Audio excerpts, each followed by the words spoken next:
बाबूजी हम कच्छ गुजरात से हैं और कुछ परिवार हमारे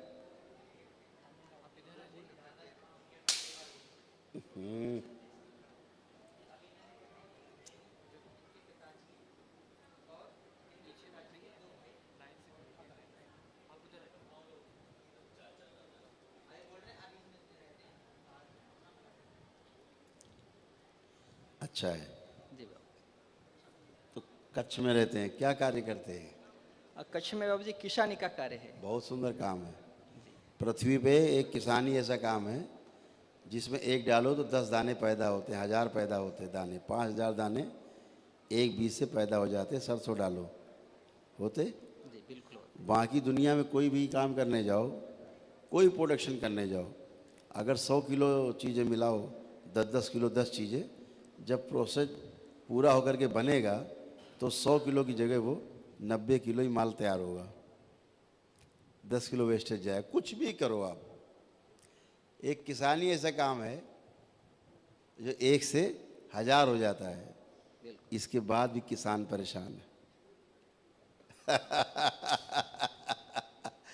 कितना अद्भुत है। इधर एक 4 महीने में जो 1000 गुना हो जाता है एक बीज का, उसके बाद भी परेशान है। गलत नीति गवर्नमेंट की। सही बात। पानी का भी दिक्कत रहता है, बिजली सारा का भी दिक्कत है। रहता है। किसान के सम्मान का दिक्कत है, स्वाभिमान का दिक्कत है, किसान को सुविधाओं की दिक्कत है। समस्या ही समस्या है। सही बात है? फिर भी आपके इधर तो काफ़ी संगठित खेती होती है, काफ़ी हाँ अच्छी खेती आप लोग कर लेते हैं। फिर भी श्रम करते हैं आप लोग, ध्यान देते हैं कृषि पे, क्योंकि मुख्य व्यवसाय वही है। तो फिर भी अच्छा कर लेते हैं। इधर तो बहुत ही गुड़ गोबर है। यूपी बिहार में तो बहुत गुड़ गोबर है। खेती तो फिर भी महाराष्ट्र, उधर आपका गुजरात, ये काफ़ी अच्छा है बेल्ट। बाबा जी, भविष्य में हम किसानी के लिए बागवानी करना चाहते हैं, बहुत अच्छा है। तो आप कुछ मार्गदर्शन दे कि क्या बागवानी करें। वो तो आपके जैसा क्लाइमेट हो वहाँ, उस क्लाइमेट के अनुरूप आपको खेती के जो आपका सॉइल है जो उसको टेस्ट करके जो वहाँ ज़्यादा उपजाऊ हो सकता है वही करना है। दूसरा ये है कि हमेशा इतना ध्यान जरूर रखना चाहिए, कुछ भी करे आदमी कम से कम 1/4 बागवानी तो करनी चाहिए कृषि के साथ। और उससे क्या रहता है कि तमाम पशु पक्षी जो रहते हैं जिन्हें आना चाहिए वो आपके वृक्षों पे आते हैं और आपके कीड़े मकोड़े खेतों से चुन चुन के खाते हैं। पहली पसंद उनकी वही है। सही। पेड़ पौधों से भी खाते कीड़े मकोड़े, सुरक्षा करते हैं, उनको घर मिलता रहने का। वो तो जब आपके पास नहीं होता है कुछ उनके खाने के लायक कीड़ा मकोड़ा, तब आपका फसल खाते हैं जीवन यापन करने के लिए। तो थोड़ा बागवानी बहुत ज़रूरी है जी। अच्छा है। वृक्ष हमारे मित्र हैं, नहीं मित्र है। पहली कृति है वृक्ष। उल्टा कर दो आदमी को, ऐसे एक साधु हो, बड़े बड़े बाल हो, उसको उल्टा कर दो, शीर्षासन कराओ, तो उसके जटाएं होंगी, फैल जाएंगी जड़ों की तरह पेड़ के, है ना। सही है। फिर ये हिस्सा ऐसा लगेगा तना है, हाथ पैर शाखाओं की तरह हो जाएंगे। तो मनुष्य का ठीक उल्टी कृति है, जड़ है सबसे और सबसे उल्टा मनुष्य है। हाँ, तो उसमें कुछ नहीं है, इसमें सब कुछ है मनुष्य में, ऐसा उल्टा है। फिर भी हमारे मित्र हैं, वहाँ से जीवन गुजर के हम सब आए हैं। कभी सब थे हम लोग, पेड़ पौधे भी थे, कभी पत्थर ईटा कुछ भी थे, कोई धातु थे, कुछ भी थे। तमाम संक्रमण के बाद यहाँ तक पहुँचे हम लोग। अब इस जीवन को सफल बनाना है, बहुत कीमती है, नहीं फिर से कुछ बन जाना है। तो सब अच्छा होगा। अभी दरबार ने सब अच्छा किया आपको। आप लोग जो कष्ट थे, एक बार सब लोग चल फिर के उठ बैठ के अच्छे से चेक कर लो, फिर बात करते हैं। चेक कर लो, अपने कष्ट चेक कर ले। अभी दरबार ने सबको अच्छा किया। ओम।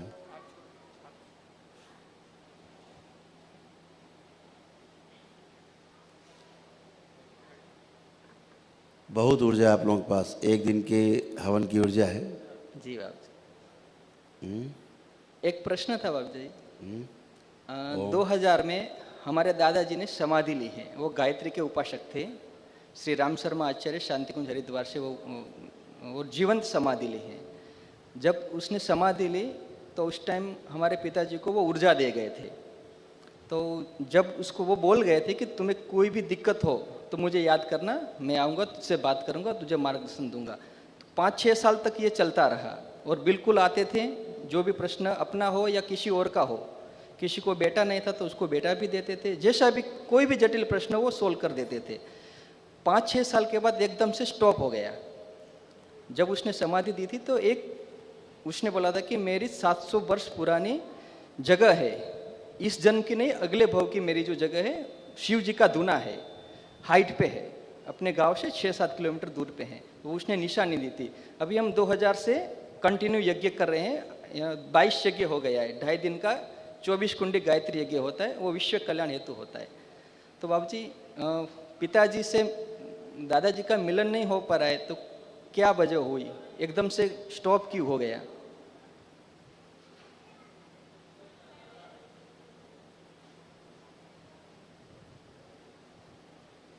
ओम। आंखें बंद करिए। हाथ अलग कर।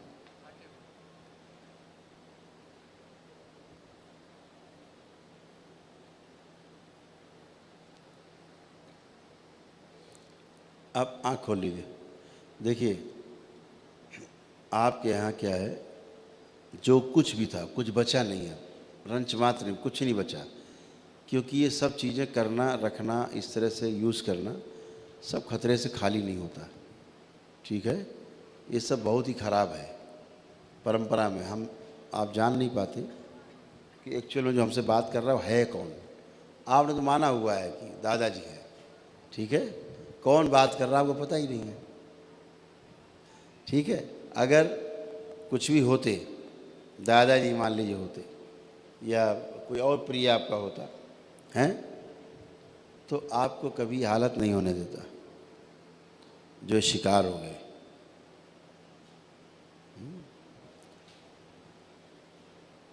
जो बात करते थे वो कभी आपके दादा नहीं थे,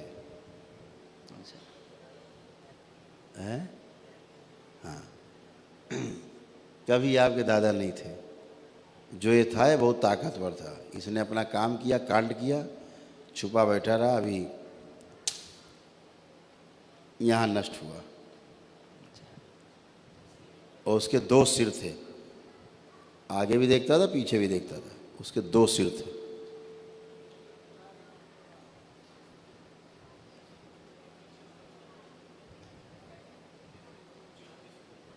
खड़ा होता था, बिल्कुल लगता था बहुत ज्योति है, बहुत पावर है, ऐसा लगता था इनको। लेकिन वो सब फेक, नरक का ही था। तो वे क्या करते हैं, सबसे पहले आपके स्वास्थ्य पर अटैक करते हैं, हेल्थ पर सबसे ज़्यादा अटैक करते हैं ये लोग। इनसे दूर रहना है, इस चक्कर में कभी भी नहीं पड़ना है।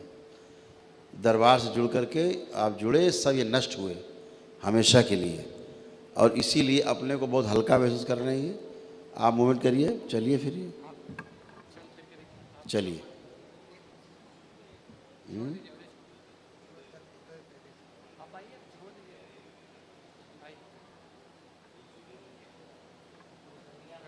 और इनके ब्रेन पर उसने बहुत तगड़ा अटैक किया। इनको स्ट्रोक लगा है, ब्रेन स्ट्रोक। हाँ, ब्रेन स्ट्रोक लगा है। हाँ, यस। और उस ब्रेन स्ट्रोक की वजह से ये समस्या हुआ, बहुत बड़ी समस्या में डाला उसने। तो इससे सबसे दूर रहना है, इन चीज़ों से दूर रहना है, ईश्वर भरोसा रखना है, चमत्कारों से और इससे थोड़ा दूरी। क्योंकि चमत्कार के नाम पे बहुत अपराध होते हैं। और ये मानते हैं कि हम ये करके जन कल्याण करेंगे, कुछ नहीं कल्याण होता, न किसी का होता है न खुद का होता है। वो भी नरक में जाता है जो आपके साथ बैठा है, जो जन कल्याण कराने आया है, जो कर रहा है वो भी नरक में जाता है, क्योंकि जन कल्याण होता ही नहीं। वो स्वार्थ के लिए बैठा होता है। जहाँ आप कभी, जहाँ ईश्वरीय व्यवस्था होगी, उसके जब आप ऑरा में जाएंगे तो आपको एकदम शांति, एकदम आनंद, हल्के फुल्के, ये वो सारी गंदगी निकालने की कोशिश होगी तुरंत। और दूसरे तरह का वातावरण होता है, दैत्य आसुरी वातावरण, उसका अलग ही वो रहता है। बेहोशी में रहता है आदमी, एक सकारात्मक ऊर्जा में, जागृति में रहता है, अदरवाइज बेहोशी में रहता है। तो अब सब गंदगी चली गई, आपको ईश्वर पे ध्यान देना है, उसी पर भरोसा करना है, विश्वास करना है, उसी की पूजा आराधना करना है, दुनियादारी में नहीं पड़ना है, इन चीज़ों से दूर रहना है। ठीक है, अभी आप सब बिल्कुल अच्छे एकदम। बाबूजी के लिए फिर लेपन, ओके, लेपन होगा। कितने टाइम तक लेपन ले? चलो नहीं बचा आपको आयु, चलो नहीं बचा आपको आयु, तो इनविटेशन है, आप बैल मुझे मार। ठीक है, उस स्थान पे कौन कौन गया है? आप सब? हाँ, सब जा। आंखें देखो, सब बंद करो, उसको देखो, मैं उसको नष्ट कर देता हूँ। आंखें बंद। ओम।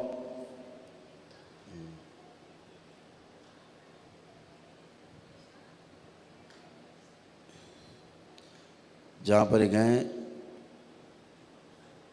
इस स्थान को पूरा नष्ट कर दिया जाए। ओम, ताकि किसी और को कष्ट ना दे सके। ओम शिव, सब नष्ट कर दिया जाए पूरी तरह, आग लगा दी जाए।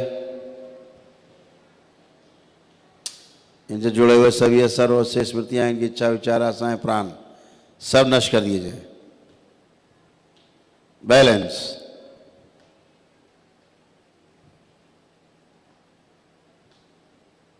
ओम 5 बार बोलिए ओम नमः शिवाय।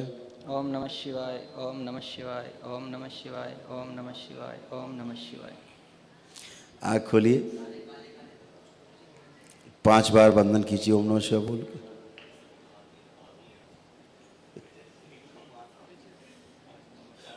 बढ़िया, बहुत बढ़िया, खुश रहिए, प्रसन्न रहिए। अब आप चलिए, अब मूवमेंट करिए, अब करिए, अब आप और हल्के हो गए। चलिए, अब और अच्छे चलेंगे। अब आप